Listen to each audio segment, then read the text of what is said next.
ലഹരി വ്യാപനവുമായി ബന്ധപ്പെട്ട അടിയന്തര പ്രമേയ അവതരണത്തിനിടെ SFIയെ വിമർശിച്ച രമേശ് ചെന്നിത്തല ധീരജിന്റെ കൊലയാളികളെ എന്റെ മക്കളെന്ന് ചേർത്ത് പിടിച്ചവരാണ് SFIയെ വിമർശിക്കുന്നതെന്ന് മുഖ്യമന്ത്രി പറഞ്ഞു.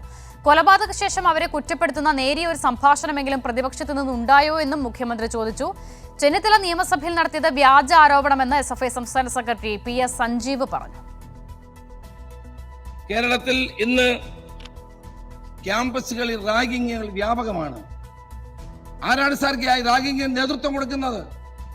ക്ഷമിക്കണം സാർ, SFI എന്ന് പറയുന്ന വിദ്യാർത്ഥി പ്രസ്ഥാനം റാഗിങ്ങിന് നേതൃത്വം കൊടുക്കും.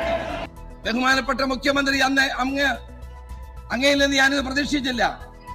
SFIയുടെ സമ്മേളനത്തിൽ അങ്ങ് പോയപ്പോൾ അങ്ങ് പറഞ്ഞു, ഇതുപോലെ നിങ്ങൾ തുടർന്നാൽ മതി, ഒരു മാറ്റം ഉണ്ടാകണ്ട എന്നങ്ങ് പറഞ്ഞു. നമ്മുടെ കേരളത്തില് ഒരു വിദ്യാർത്ഥി സംഘടന എന്ന നിലക്ക് SFIക്കാണ് അവരുടെ സഹപ്രവർത്തകരുടെ വലിയ തോതിലുള്ള വിയോഗം അനുഭവിക്കേണ്ടി വന്നിട്ടുള്ളത്. അത് എതിർ സംഘടനകളിൽപ്പെട്ടവർ കൊല ചെയ്തതാണ്.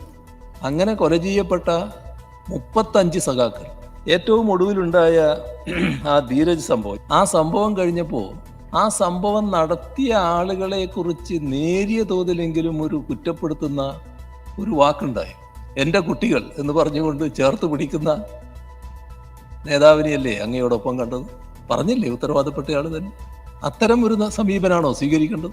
SFIക്കെതിരെ കേരളത്തിലെ ലഹരി മാഫിയ സംഘത്തിൻ്റെ വക്താക്കളാണ് SFIക്കെതിരെ ആണ് എന്നുള്ള നിലയിലുള്ള ചർച്ചയുമായി ഇനി ചിലർ വരാനുണ്ട്, ഇനിയും ബാക്കിയുള്ള ആളുകൾ ആരൊക്കെ എന്ന് ഞങ്ങൾക്ക് ധാരണയുണ്ട് എന്ന് ഞങ്ങൾ അന്ന് തന്നെ പറഞ്ഞിരുന്നു. നിയമസഭയിൽ കേരളത്തിലെ മുൻ പ്രതിപക്ഷ നേതാവ് രമേശ് ചെന്നിത്തല അത് ആവർത്തിക്കുന്ന നിലയാണ് കണ്ടത്.